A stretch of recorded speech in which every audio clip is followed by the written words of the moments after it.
Assalamualaikum warahmatullahi wabarakatuh. Alhamdulillahi rabbil alamin. Wassalatu wassalamu ala ashrafil anbiya wal mursalin wa ala alihi wa ashabihi wa man tabi'ahum bi ihsanin illa yaumiddin. Amma ba'd. Alhamdulillah, kita kembali di kajian Ustadz Dr. Syafiq Riza Basalama untuk menuntut ilmu. Mudah-mudahan kita bisa banyak mengambil manfaat ilmu yang disampaikan oleh beliau. Sebelumnya Ana mau menyampaikan video ini Ana ambil dari channel resmi Ustadz Dr. Syafiq Riza Basalamah dan telah diedit menambahkan animasi teks juga suara moderator Ana gantikan dengan suara Ana sendiri. Langsung saja kita mulai. Bismillah. Semakin jauh kita dari hijrahnya Rasul SAW, semakin dekat kita kepada kehancuran alam semesta ini. Kita hendak berbincang tentang dahsyatnya hukuman atau azab Allah Azza wa Jalla bagi orang-orang yang melakukan kesyirikan. Jamaah rahimakumullah. Luqman Al-Hakim, Allah menceritakan tentang dia, bagaimana dia ngajarin anaknya, bagaimana dia mendidik anaknya. Apa sih yang pertama diajarkan ayah kepada anaknya tatkala anak itu sudah mulai faham dan mengerti? Banyak di antara kita yang mempersiapkan anaknya untuk menjadi businessman, menjadi pengusaha, ya, untuk jadi orang kaya yang sukses. Tapi coba kita buka surat Luqman. Baca di ayat 13. Surah Luqman ayat 13.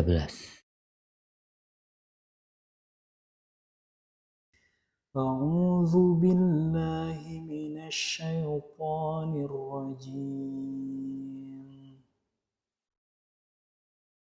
وَإِذْ قَالَ لُقْمَانُ لِابْنِهِ وَهُوَ يَعِظُهُ يَا بُنَيَّ لَا تُشْرِكْ بِاللَّهِ إِنَّ الشِّرْكَ لَظُلْمٌ عَظِيمٌ. Dan ingatlah ketika Luqman berkata kepada anaknya ketika dia memberi pelajaran kepadanya, "Wahai anakku, janganlah engkau mempersekutukan Allah. Sesungguhnya mempersekutukan Allah adalah benar-benar kezaliman yang besar." Subhanallah jemaah. Satu-satunya dosa yang tidak diampuni itu syirik. Kalau kita melihat ada seorang ayah memperkosa anaknya sendiri, kita akan mengatakan ini kezaliman. Ada seorang anak membunuh ayahnya sendiri, kita akan mengatakan ini kezaliman. Iya, betul. Ada seorang penguasa korupsi harta rakyatnya, ini sebuah kezaliman. Nah, engkau bisa gambarkan berbagai macam kezaliman yang dilakukan oleh umat manusia. Tapi ketahuilah bahwa kezaliman yang paling besar adalah mempersekutukan Allah. Maka Allah nggak mengampuni dosa syirik. Allah berfirman di surah Al-Bayyinah. Di surah Al-Bayyinah ayat 6. Innalladzina kafaru min ahlil kitabi wal musyrikina fi nari jahannam khalidina fiha ulaika hum syarrul bariyah. Sungguh orang-orang yang kafir dari golongan ahli kitab dan orang-orang musyrik akan masuk ke neraka jahanam. Mereka kekal di dalamnya selama-lamanya. Mereka itu adalah sejahat-jahatnya makhluk. Subhanallah jemaah. Allah sebutkan tuh orang kafir sama orang musyrik itu syarrul bariyah. Banyak orang jahat, tapi sejahat-jahatnya makhluk adalah orang yang kufur kepada Allah, yang melakukan kesyirikan. Tapi sebelum kita bahas tentang dosa syirik ini, kadangkala ada sebagian orang Muslim yang dia itu kalau disampaikan tentang kesyirikan, dia sensitif. Kenapa? Dalam bayangan dia Ustadz ini salah memberikan pembahasan. Kita ini Muslim Ustadz. Kita Muslim. Islam KTP kita. Sebagian kita udah haji, udah umroh. Maka ayat-ayat ini kayaknya gak relevan untuk dibahas buat orang-orang yang buka Al-Quran. Bagaimana Allah Azza wa Jalla menggambarkan tentang para nabi.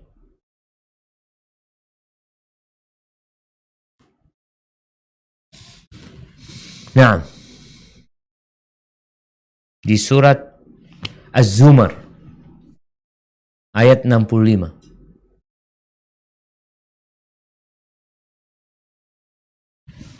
Surat Az-Zumar ayat 65. وَلَقَدْ أُوحِيَ إِلَيْكَ وَإِلَى الَّذِينَ مِنْ قَبْلِكَ لَئِنْ أَشْرَكْتَ لَيَحْبَطَنَّ عَمَلُكَ وَلَتَكُونَنَّ مِنَ الْخَاسِرِينَ. Dan sungguh telah diwahyukan kepadamu dan kepada nabi-nabi yang sebelummu, sungguh jika engkau mempersekutukan Allah, niscaya akan hapuslah amalmu, dan tentulah engkau termasuk orang yang rugi. Ini Allah mengatakan kepada Nabi Muhammad alaihissalam dan kita umatnya Rasulullah sallallahu alaihi wasallam. Kalau ayat ini turun kepada Nabi kita dan dikatakan kepada Nabi kita dan telah diwahyukan kepada para Nabi sebelum Nabi kita, sama. Inti wahyunya sama. La in asyrakta. Kalau engkau berbuat syirik, walaupun engkau seorang ustaz, walaupun engkau seorang kiai, walaupun engkau seorang guru ngaji, walaupun engkau sudah pernah haji, engkau sudah umroh berulang kali, tapi kalau engkau melakukan kesyirikan, semua amalanmu akan terhapuskan. Dan engkau akan menjadi orang-orang yang merugi. Maka jamaah, kita perlu takut dengan kesyirikan. Dan tatkala kita membaca, mengkaji betapa dahsyatnya hukuman buat orang-orang yang melakukan kesyirikan, agar kita takut. Dan kita belajar. Sekali lagi gak ada jaminan engkau akan terus berada di atas keislaman. Nabi Ibrahim yang hidup bertahun-tahun mendakwain orang tua dan kaumnya. Ketika dia punya anak, doanya Nabi Ibrahim, wajnubni wabaniya an na'budal asnam. Rabbi innahunna adlalna katsiran minan nas. Nabi Ibrahim berdoa, ya Allah hindarkan aku, Nabi Ibrahim berdoa, hindarkan aku dan anak keturunanku dari menyembah berhala-berhala. Ya Allah, wahai Rabbku, itu berhala-berhala menyesatkan banyak manusia coba. Coba kita lihat sekarang kondisi ya Indonesia mungkin mayoritas Muslim, tapi penduduk bumi ini nggak mayoritas Muslim. Penduduk bumi ini tidak mayoritas mentauhidkan Allah. Bahkan sebaliknya. Mungkin 2/3 atau 3/4 itu mereka orang-orang musyrik atau orang-orang kafir.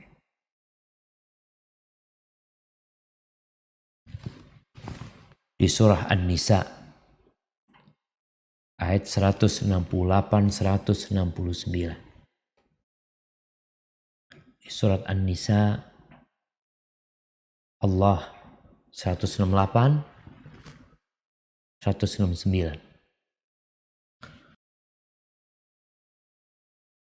Kesyirikan dan kekufuran ini saling berkaitan.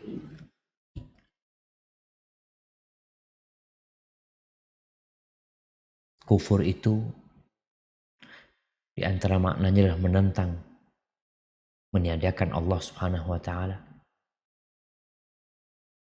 Kesyirikan, ya, menduakan Allah, menyatakan adanya yang berkuasa selain Allah Jalla Jalaluh, meminta kepada selain Allah, beribadah kepada selain Allah. Nih Allah mengatakan di surat An-Nisa, Innalladzina kafaru wa zalamu lam yakunillahu liyaghfira lahum wa la liyahdiyahum tariqa إلا طريق جهنم خالدين فيها أبدا وكان ذلك على الله يسيرا. Sesungguhnya orang-orang yang kafir dan melakukan kezaliman, Allah tidak akan mengampuni mereka dan tidak pula akan menunjukkan kepada mereka jalan yang lurus, kecuali jalan ke neraka jahanam. Mereka kekal di dalamnya selama-lamanya, dan hal itu sangat mudah bagi Allah. ya siksa buat mereka neraka jahanam. Kalau ingin bayangkan dahsyatnya neraka jahanam, api dunia ini satu bagian dari 69 bagian api neraka jahanam. Para sahabat ketika mendengar itu dari Nabi SAW, mereka mengatakan, ya Rasulullah, kalau yang membakar kita itu api dunia, itu sudah cukup menyiksa. Kita dapat melihat bagaimana manusia kalau dibakar, rumah kebakaran, gosong dia jemaah. Bagaimana tersiksanya dia. Ada yang sembuh ya, tapi harus perawatan dan itu sangat pedih buat dia.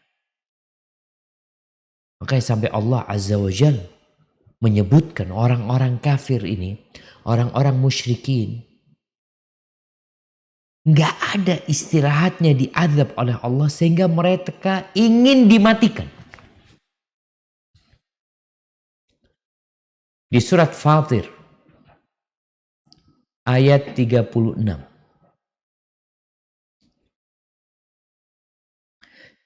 Di surat Fatir ayat 36.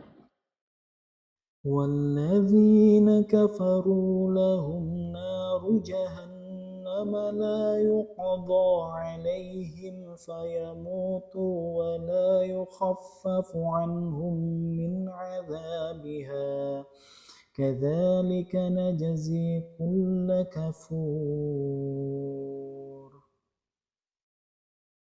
Dan orang-orang yang kafir bagi mereka neraka jahanam, mereka tidak dibinasakan hingga mereka mati, dan tidak diringankan dari mereka azabnya.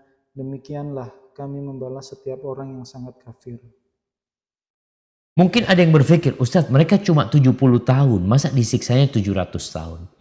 Masa disiksanya 70.000 tahun? Masa disiksanya tanpa ada batasan? Ya. Kenapa? Ya kenapa nggak mau beriman? Apa yang diminta Allah berat? Apa berat yang diminta Allah? Hanya diminta untuk mengatakan la ilaha illallah. Dikatakan kepada Abu Jahal, dikatakan kepada Umayyah bin Khalaf, dikatakan kepada Abu Lahab, dikatakan kepada paman Nabi alaihi salatu wassalam, Abu Talib. Nggak mau mereka. Nabi nggak minta uang. Nabi tidak memungut pajak. Tidak hendak memperkaya dirinya. Enggak. Nabi cuma minta engkau mengatakan la ilaha illallah. Tapi apa kata orang-orang musyrikin?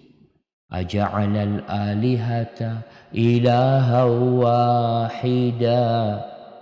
Inna hadha la syai'un ujab. Apakah dia hendak menjadikan sesembahan yang banyak itu mau dijadikan satu? Ini benar-benar perkara yang menakjubkan, kata mereka. Maka pantas mereka diazab, dikasih segala fasilitas sama Allah, dikasih kesempatan untuk bertobat, diajak untuk kembali kepada Allah, nggak mau. Maka azabnya mereka kekal selama-lamanya. Mereka ingin menebus diri mereka. Ya, kalau kita lihat di dunia ada tebus-tebusan. Orang ditahan sama polisi ditebus sehingga penjara kota. Orang yang kaya raya dapat menebus sehingga dia bisa keluar dari penjara. Kejadian kemarin siapa? Joko Chandra. Iya. Yang tahu-tahu bisa pergi, tahanan bisa pergi-pergi cuma. Iya, punya fulus. Nah. Tapi nanti pada hari kiamat Allah sebutkan bagaimana penjaga neraka. Ghiladun syidah. La ya'sunallah ma amarahum wa yaf'aluna ma yu'maru. Mereka garang-garang penjaga neraka itu. Mereka taat dan patuh sama Allah, gak pernah mereka berbuat maksiat.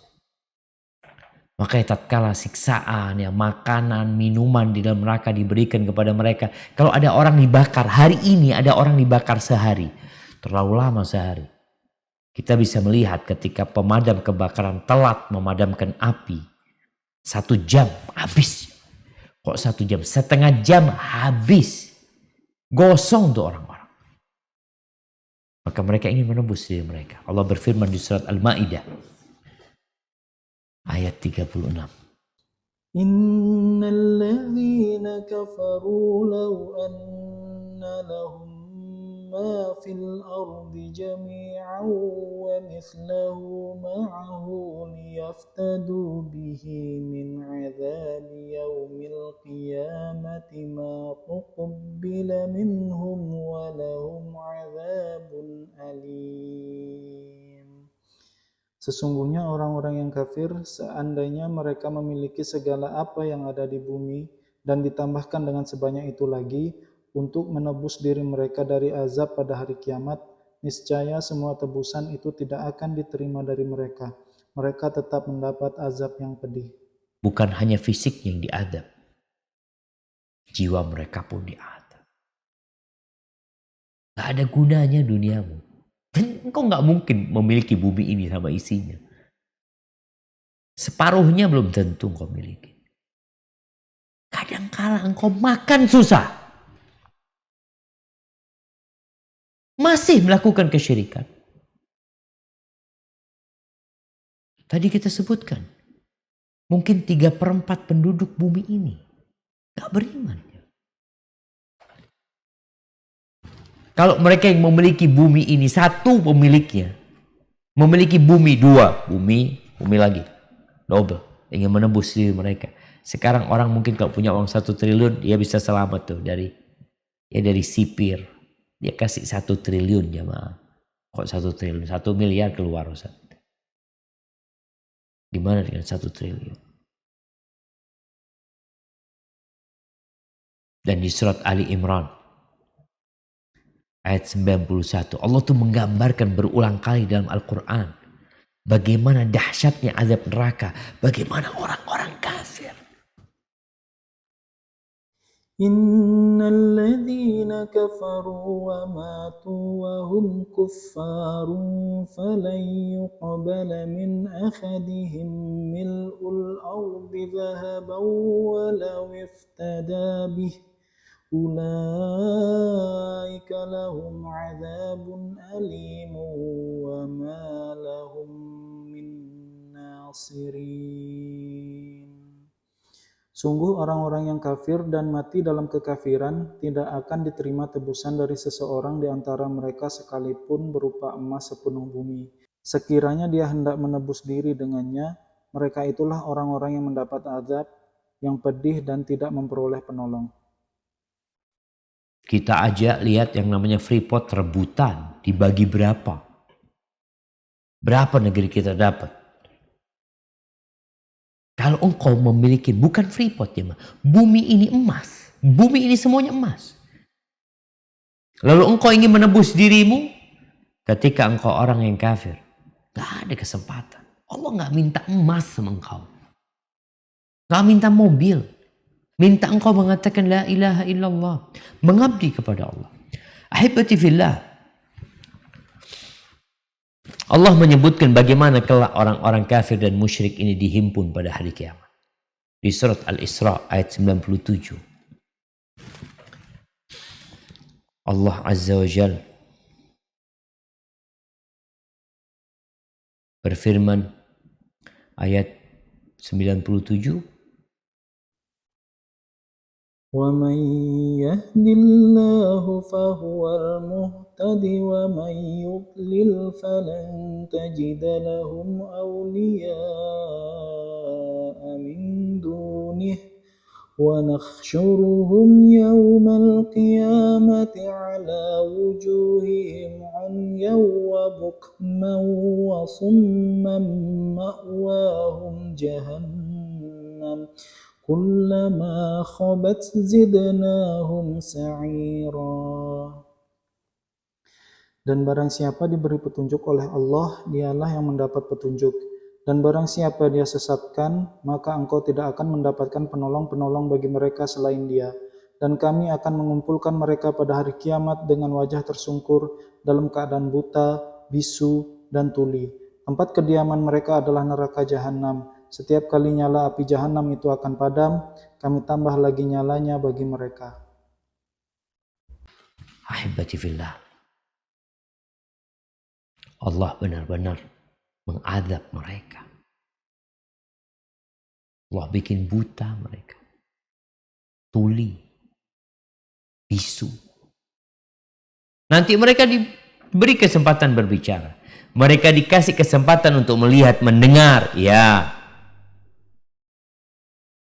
Agar mereka semakin tersiksa. Orang-orang musyrikin, orang-orang kafir itu, tubuh mereka akan dirubah nanti pada hari kiamat. Kalau sekarang tingginya 2 meter, 2 meter 20. Kata Nabi SAW, Inna ghilada jildil kafir 42 dhira'an. Tebal kulitnya orang kafir itu 42 hasta. 42 hasta berapa meter ya?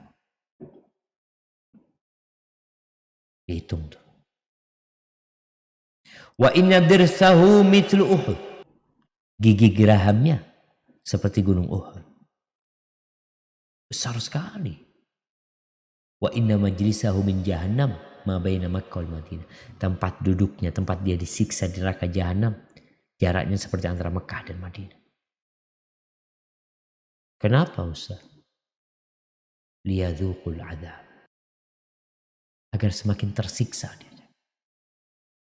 Batu itu nanti orang-orang kafir dilemparkan ke neraka jahanam dari padang mahsyar. Ketika orang-orang beriman melewati sirat, orang kafir digiring berjatuhan. Jatuhnya sampai ke keraknya neraka itu membutuhkan waktu 70 tahun. Baru sampai ke dasarnya. Umur kita berapa tahun? Sebagian orang 70 tahun udah sakit-sakitan. Ini belum nyampe dia. Disiksa perjalanan itu, ketakutan dia, teriak dia, dibakar dia di sana. Semakin berat tubuhnya, semakin besar badannya, semakin tersiksa ketika dia terjatuh. Dan Allah benar-benar ingin memberikan siksa kepada orang-orang kafir dan musyrik. Dan mereka tidak akan pernah keluar dari neraka. Apa makanan mereka di neraka? Ya, Allah bikin mereka kelaparan. Yang terpaksa namanya orang lapar kepingin makan. Apa aja dia makan. Jam. Allah sebutkan di surat Al-Waqi'ah 51-56. Thumma innakum ayyuhad-dallunal mukazzibun la'akiluna min syajarin min فمالئون منها البطون فشاربون عليه من الخميم فشاربون شرب الهيم هذا نزلهم يوم الدين.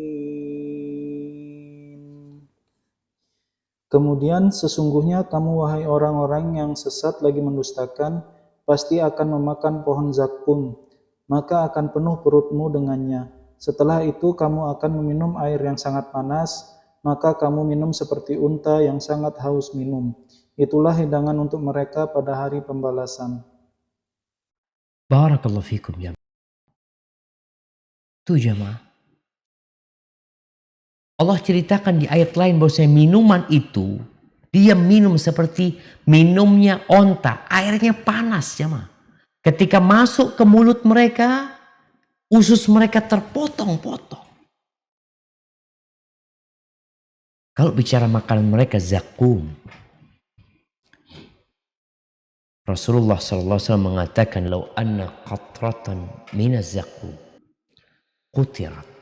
Kalau ada satu tetesan zakum itu jatuh, satu tetes zakum jatuh fidari dunia, di dunia ini, la afsadat ala dunya ala ahli dunya ma'aishahum. Semua hidup mereka jadi pahit, rusak kehidupan mereka. Lalu beliau mengatakan, fa kaifa biman yakunu ta'amahu. Gimana pendapat kalian kalau yang itu makanannya? Kalau satu tetes merusak seluruh kehidupan penduduk bumi ini, gimana kalau itu makanan buat dia? Na'udzubillah jamaah. Ahibati fillah, kalau bicara pakaian mereka juga pakai baju. Ya, mereka dikasih makan, orang di penjara dikasih makan, kasih minum. Senang mereka jamaah. Makanya betah bertahun-tahun di penjara kadangkala. Udah keluar penjara, masuk lagi penjara. Enak penjaranya. Makanya berapa banyak residivis itu yang kerjanya bolak-balik masuk penjara. Tapi kalau dia tahu dengan azab neraka, gak akan dia balik ke neraka. Maka Allah sebutkan pakaian penghuni neraka. Surat Al-Hajj ayat 19. Surat Al-Hajj. هذان خصمان اختصموا في ربهم فالذين كفروا قطعت لهم ثياب من نار يصب من فوق رؤوسهم الخميم. Inilah dua golongan mukmin dan kafir yang bertengkar. Mereka bertengkar mengenai Tuhan mereka.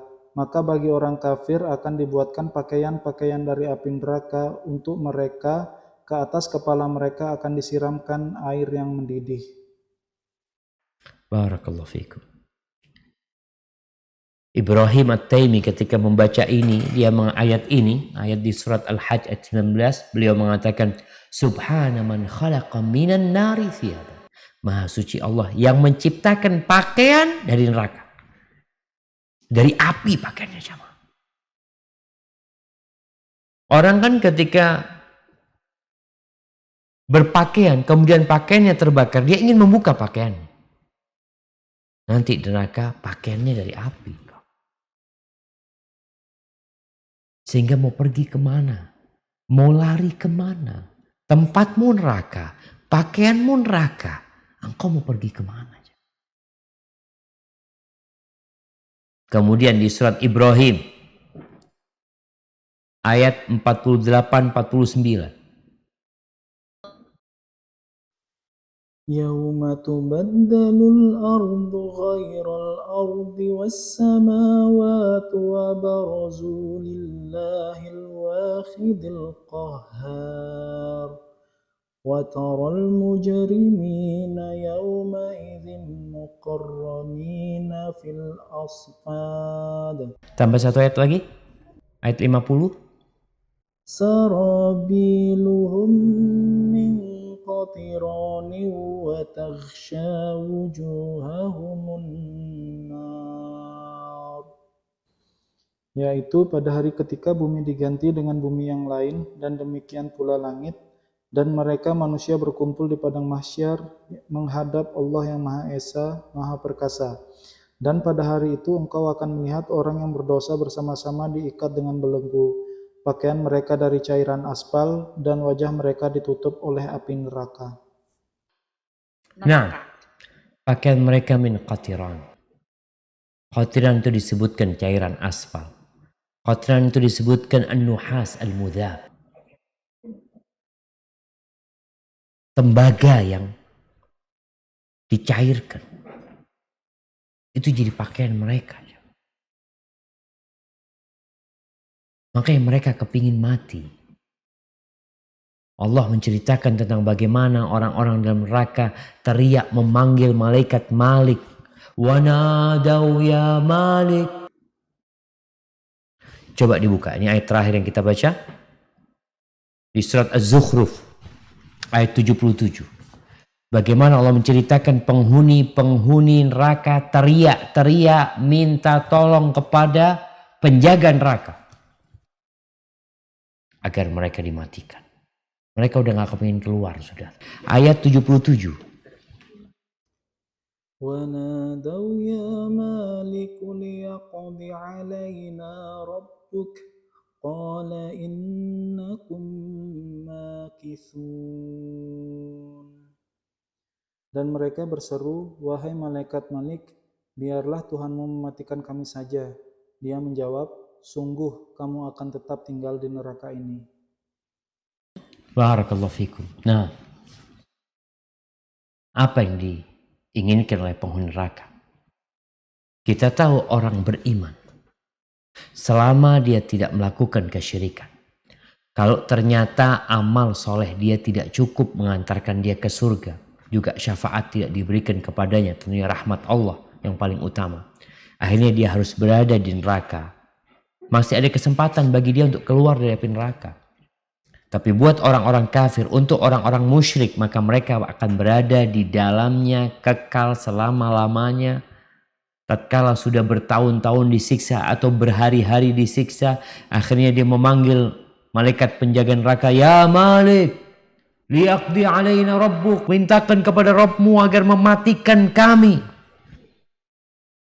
Itu disebutkan dalam beberapa riwayat bahwasanya malaikat penghuni penjaga neraka ini diam. 1000 tahun gak dijawab tuh orang. Teriak gak dijawab. Setelah 1000 tahun, Malik mengatakan kepada mereka, innakum makithun.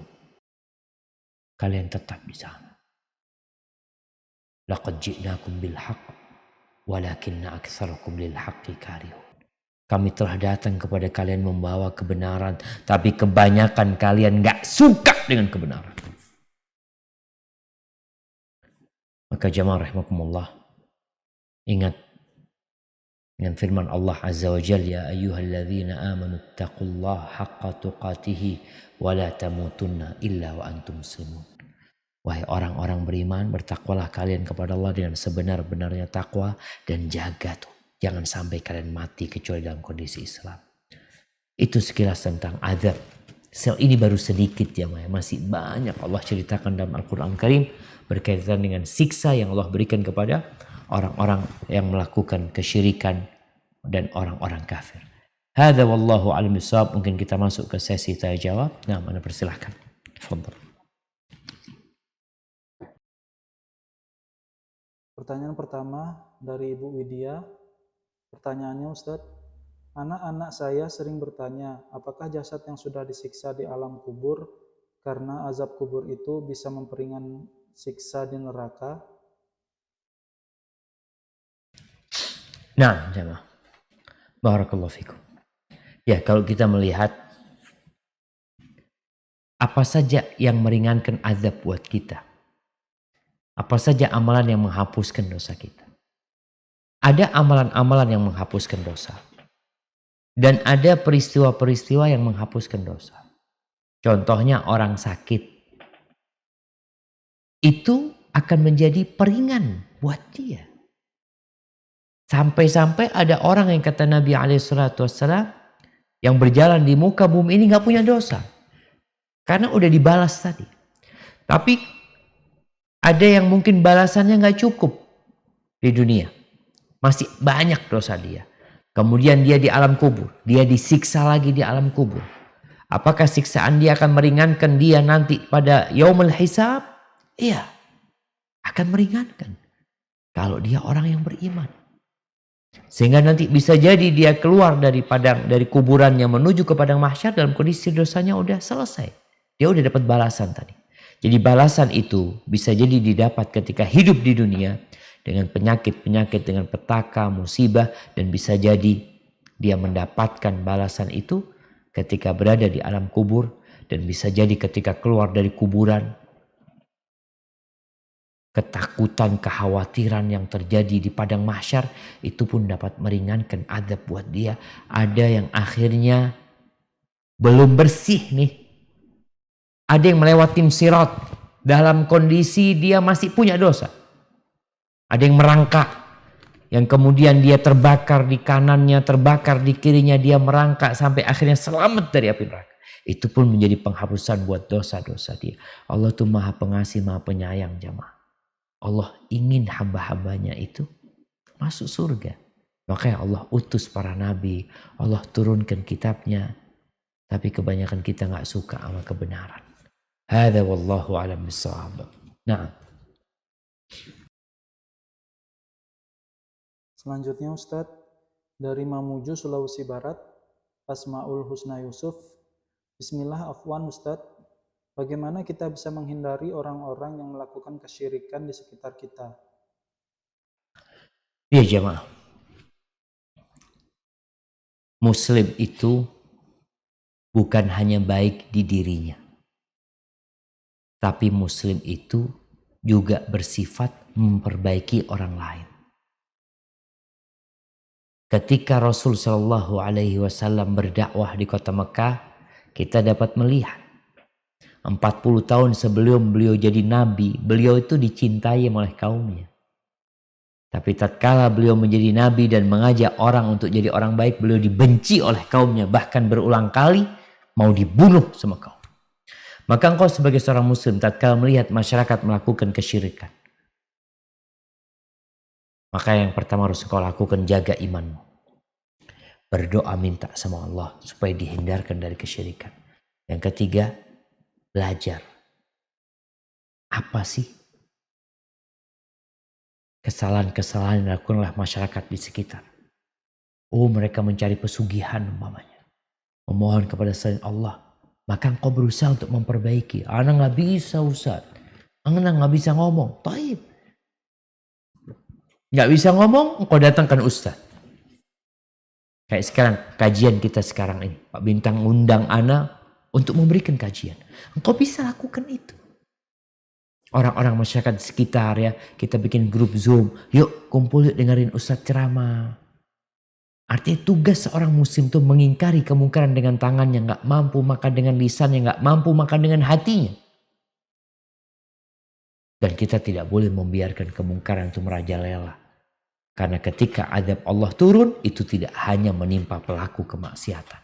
Kalau kita mendiamkannya, semuanya kena azab Allah. Na'udzubillah min dzalik. Hadza wallahu a'lam bissawab. Nah. Berikutnya dari Ibu Vita Ustadz, izin bertanya, di kampung saya ada pengobatan dengan cara bedah ayam. Dengan begitu dia bisa melihat penyakit yang ada dalam tubuh, kemudian dengan memindahkan ke ayam, sehingga penyakit dalam tubuh terlihat di tubuh ayam.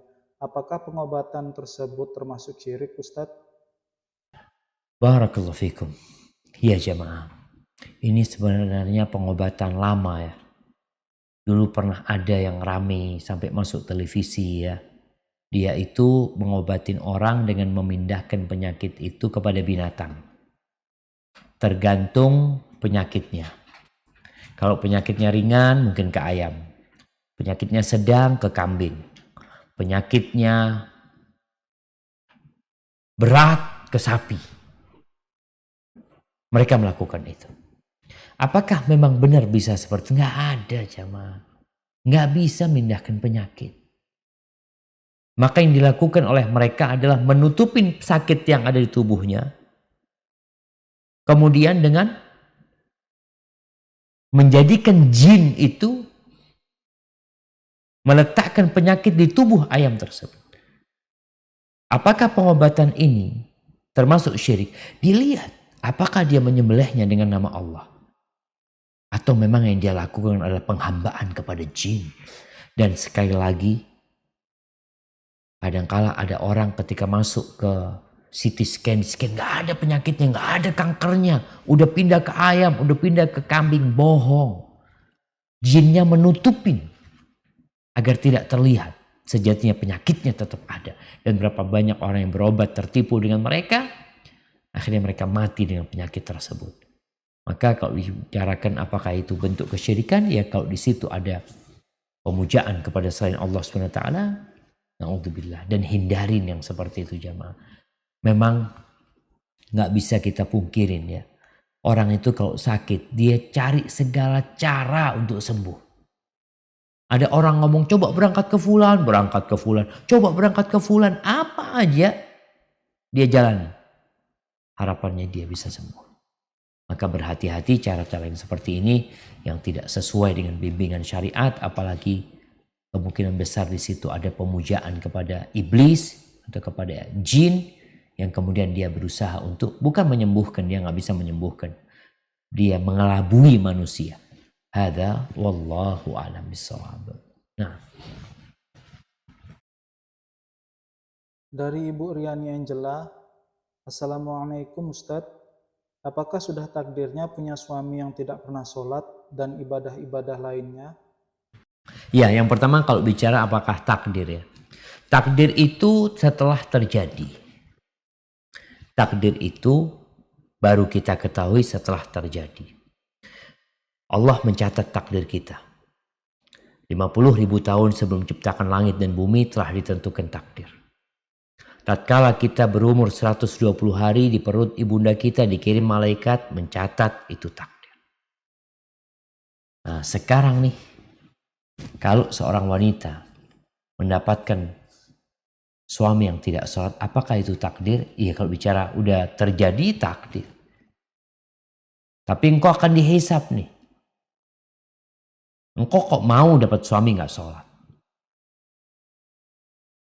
Dulu engkau ketika menikah, kenapa menerima laki-laki seperti itu? Bisa jadi ini kesalahan dirimu. Maka bicara sebuah kesalahan, tugas seorang muslim adalah memperbaikinya. Maka engkau harus memperbaiki suamimu. Kalau dia nggak mau diperbaiki dan tetap meninggalkan sholat, maka pilihannya engkau berpisah sama dia. Engkau lebih cinta Allah atau cinta suamimu. Kadangkala istri takut berpisah sama suami. Karena selama ini dia makan dari suami. Hendaklah engkau mengetahui yang memberikan rizki kepadamu bukan suami. Tapi Allah yang kasih rizki. Sebelum engkau menggugat cerai dia, maka engkau punya tugas memperbaiki dia. Watawasau bil haq watawasau bis sabr. Dan sebelum memperbaiki dia, engkau hendaklah memperbaiki dirimu. Karena mungkin engkau menikah dengan dia tidak melihat kepada agamanya. Ada sesuatu lain yang engkau lihat pada diri dia sehingga engkau mau menikah dengan seorang yang tidak sholat. Padahal kita tahu orang yang sholat aja Allah mengatakan fawailul lil musallin. Masih ada ancaman buat dia. Kalau sholatnya lalai, sholatnya riya, gimana orang yang gak sholat sama sekali? Maka kalau bicara takdir, ya sekarang udah terjadi, udah takdir. Tapi tugasmu adalah memperbaiki kalau yang terjadi itu keburukan. Seperti orang yang rumahnya kebakaran, ya udah takdir kebakaran. Ya matikan apinya. Bukan berarti takdir kebakaran lalu engkau melihat aja sampai dia hangus. Engkau punya tugas untuk mematikannya. Hadza wallahu a'lam bishawab. Nah. Dari Ummu Husna, semoga Allah merahmati hidup Ustadz dan keluarga. Allahumma amin. Saya takut melakukan syirik, lalu bagaimana saya bisa tahu saya ada perilaku syirik atau tidak Ustadz? Khawatir ada syirik yang tidak disadari. Adakah doa terhindar dari syirik?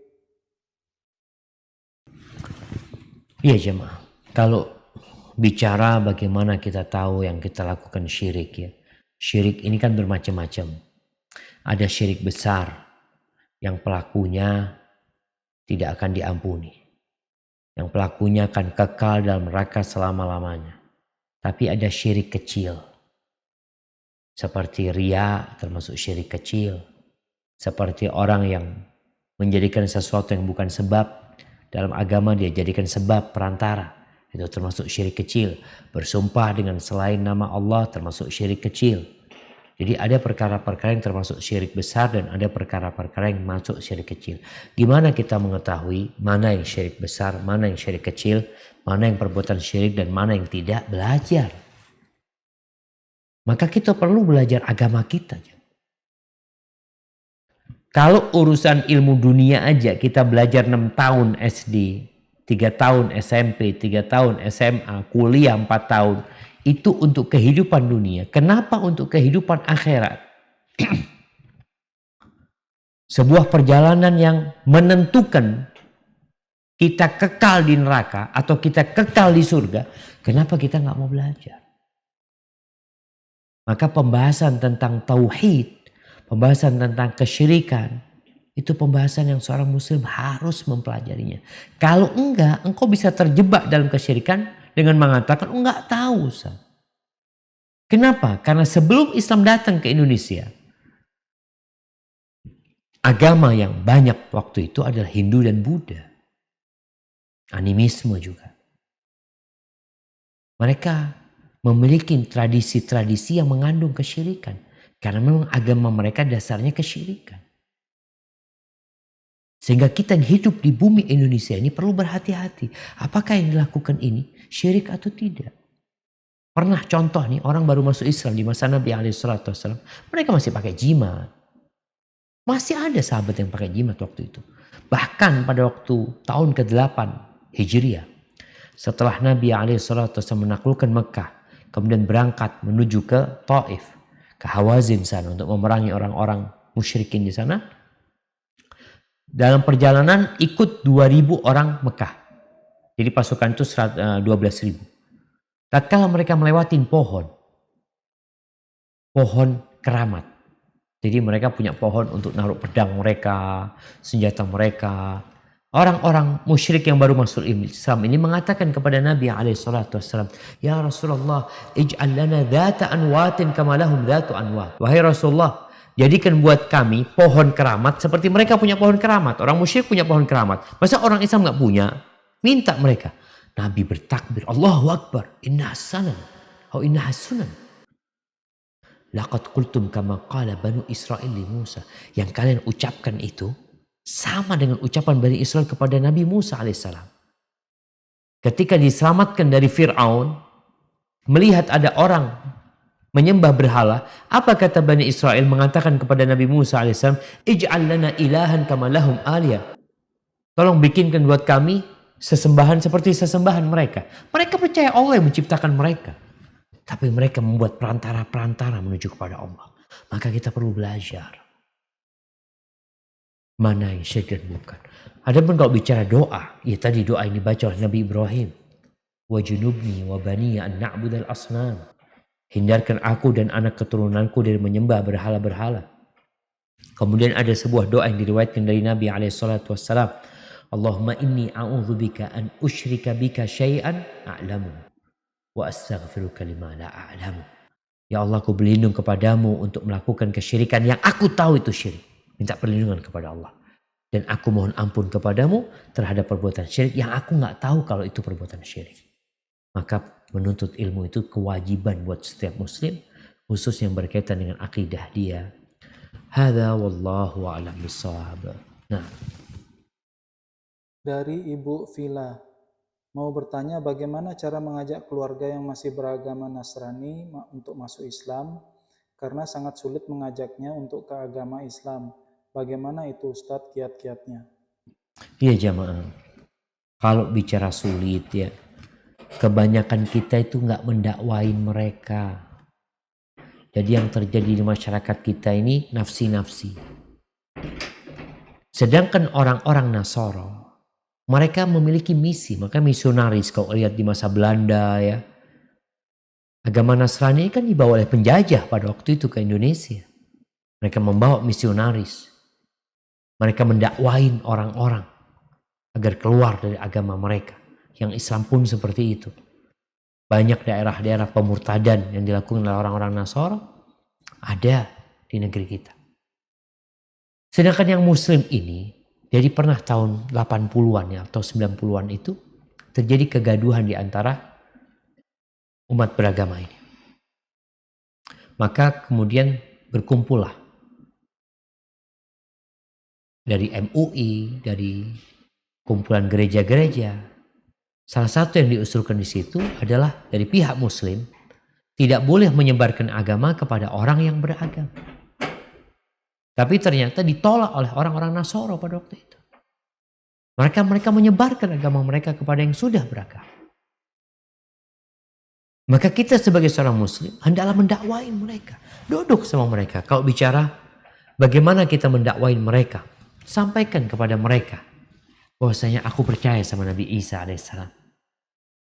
Aku percaya sama Nabi Musa alaihissalam. Aku percaya dengan kitab-kitab yang Allah turunkan. Lalu katakan kepada dia, engkau percaya enggak sama Nabi Muhammad alaihissalam, sama Al-Quranul Karim? Ya enggak lah, mungkin dia seperti itu. Coba sampaikan kepada dia. Engkau lihat Quran ini dari sejak turunnya menantang orang-orang untuk membuat satu surat yang sama dengan Al-Quran. Surat Inna A'tainakal Kautsar pendek, nggak bisa orang. Dan tidak ada kontradiksi dalam Al-Quran Karim. Lalu sampaikan kepada dia, cobalah, masa engkau beriman bahwa Tuhan itu punya anak? Tuhan itu punya ibu. Tuhan itu Esa. Jadi memang orang-orang Nasara sendiri ketika mereka berbincang tentang Trinitas, mereka kebingungan. Sampai ada, karena pernah berjumpa haji ini, mu'alaf haji, dia ternyata juara cepat tepat Alkitab, juara pertama di Jawa Timur ini. Dia berangkat haji. Karena tanya, kenapa antum kok bisa masuk Islam? Di sekolah teologi itu ada pembahasan tentang agama Islam. Ketika dia membaca Al-Quran Karim, membaca Qul huwallahu ahad, Allahu samad, lam yalid wa lam yulad, tidak beranak dan tidak diperanakan. Itu dia baru melihat betapa indahnya agama Islam. Itu awal tertarik dia dengan agama Islam. Karena setiap kali dia bertanya tentang Trinitas itu, dia nggak punya dapat jawaban yang memuaskan dia. 3 in 1 dia katanya seperti itu. Maka coba ajak orang Nasrani untuk berpikir. Berikan kepada dia Al-Quran, fadl nih. Engkau baca nih. Terjemahannya, ini coba engkau baca. Kasih tanda, ini ada surat Qul huwallahu ahad, ini ada Al-Fatihah. Tunjukkan kepada dia tentang bagaimana pendapat kita tentang Nabi Isa alaihissalam, tentang Siti Maryam. Dan kita tahu apa yang menyebabkan Raja Najasyi masuk Islam. Adalah ketika Ja'far membacakan kepadanya awal surat Maryam. Hada wallahu a'lam bishawab. Dan kita perlu mendoakan mereka agar Allah memberikan hidayah kepada mereka. Barakallahu fiik. Dari Ibu Sisi Hazan, bisakah anak menolong orang tua di akhirat, Ustadz? Sementara anaknya sendiri banyak dosanya. Iya, ini bicara syafaat ya. Makanya kalau bicara orang tua, hendaklah orang tua itu memiliki anak-anak yang soleh. Karena kita tahu, idza mata ibnu Adam, kata Nabi alaihissalatu wassalam, apabila anak Adam meninggal dunia, in qata'a amaluhu illa min salat. Amalannya putus kecuali 3. Sedekah jariyah, ilmu yang bermanfaat, anak soleh yang mendoakan orang tuanya. Kalau bicara apakah anak dapat menolong orang tuanya, sejatinya nggak bisa. Yauma la yajzi walidun an waladih wala mauludun huwa jazin an walidihi syai'an. Nggak bisa anak ngasih manfaat buat orang tuanya, orang tua buat anaknya. Pada hari itu yauma la yanfa malun wala banun. Harta nggak berguna, anak nggak berguna pada waktu itu. Nanti ketika keluarganya masuk surga, disinilah Kalau anak itu anak soleh masuk surga, mungkin dia memberikan syafaat buat orang tuanya. Dan anak-anak yang mati sebelum balik, dalam kondisi orang tuanya sabar menerima kondisi tersebut, anak itu bisa memberikan syafaat kepada orang tuanya. Tapi kalau anaknya nggak soleh, dia memikirkan diri sendiri, dianya nggak selamat nantinya, umpamanya seperti itu. Gimana dia akan bantu orang tuanya? Tapi kalau orang tuanya yang masuk surga terlebih dahulu, kemudian dia memberikan syafaat minta sama Allah buat anaknya yang muslim ya, selama tidak melakukan kesyirikan, maka itu bisa. Dan sebaliknya, anak-anak yang masuk surga, mungkin mereka memberikan syafaat untuk kedua orang tuanya yang belum masuk surga. Hadza wallahu a'lam bishawab. Nah, Pertanyaan terakhir Ustadz dari Pak Kurnia Saptaninggar, Jakarta. Assalamualaikum Ustadz, bagaimana cara menasihati orang tua yang masih melakukan kesyirikan? Ana sudah berusaha mengingatkan tapi ayah Ana belum mau melepaskan jimat-jimatnya. Ana sedih sekali melihatnya. Itu pertanyaannya Ustadz, bagaimana caranya? ya. Pertanyaannya udah kita dengar bersama.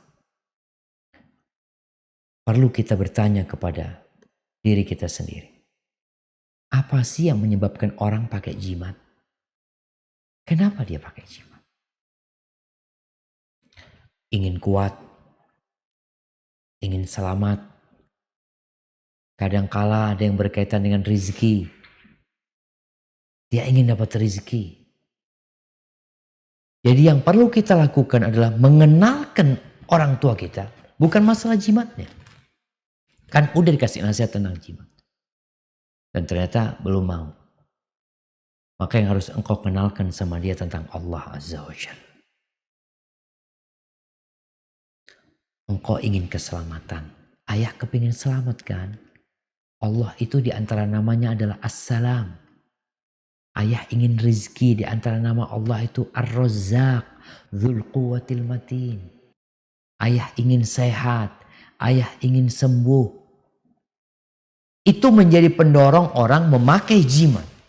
Lalu ceritakan kepada orang tua bagaimana Nabi kita Muhammad alaihissalam ketika beliau perang Uhud ya, gigi serinya patah. Sallallahu alaihi wasallam, gelang-gelang besi masuk ke pipinya, berdarah. Nabi alaihi salatu wasallam, sahabat-sahabat meninggal dunia. Tunjukkan mereka nggak ada yang pakai jimat.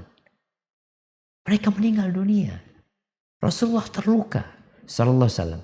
Jadi yang perlu dilakukan adalah mengenalkan Allah kepada orang tua. Ketika Nabi alaihi salatu wasallam melihat ada seorang yang pakai gelang. Kita sekarang banyak musim gelang. Ditanya, minal wahina. Itu gelang, gelang untuk ya selamat dari penyakit wahina kata dia. Inza'ha, cabut kata Nabi SAW. Fa innaha la taziduka illa wahna. Tuh gelang tidak akan menambahkan kepadamu kecuali kelemahan. Orang itu jadi lemah keyakinannya. Kalau jimatnya nggak diambil, nggak ke bawah, takutnya. Dan itu yang terjadi. Setan menakut-nakutin orang itu. Wa innaka in mitta wa hiya 'alaika maaflah ta'abadan. Kalau engkau mati bawa jimat itu, engkau tidak akan selamat, kata Nabi alaihissalam. Maka kita perlu mengenalkan orang tua kepada Allah SWT dan kita carikan ganti dari jimat tersebut. Nih ada bacaan yang dibaca Nabi alaihissalam pagi dan petang ya, seperti a'udzu bikalimatillahi tammati min syarri ma khalaq. Baca bismillahilladzi la yadurru ma'asmihi syai'un fil ardi wala fis sama wa huwas samiul alim. Selamat kalau baca itu insyaallah. Kemudian sebelum tidur baca ayat kursi, akan dijaga sampai subuh. Baca subhanallah 33 kali, alhamdulillah 33 kali, Allahu akbar 34 kali. Esok harinya akan kuat menghadapi kehidupannya, dikasih kekuatan sama Allah SWT. Artinya orang tua perlu ganti. Karena orang ini sudah terlalu yakin sama jimat. Dia takut kalau dia nggak pakai jimatnya nanti ada kejadian ini dan itu. Maka insya Allah dengan cara seperti itu, semoga orang tua menerima. Tapi sekali lagi, kita tidak akan bisa memberikan hidayah kepada orang yang kita cintai.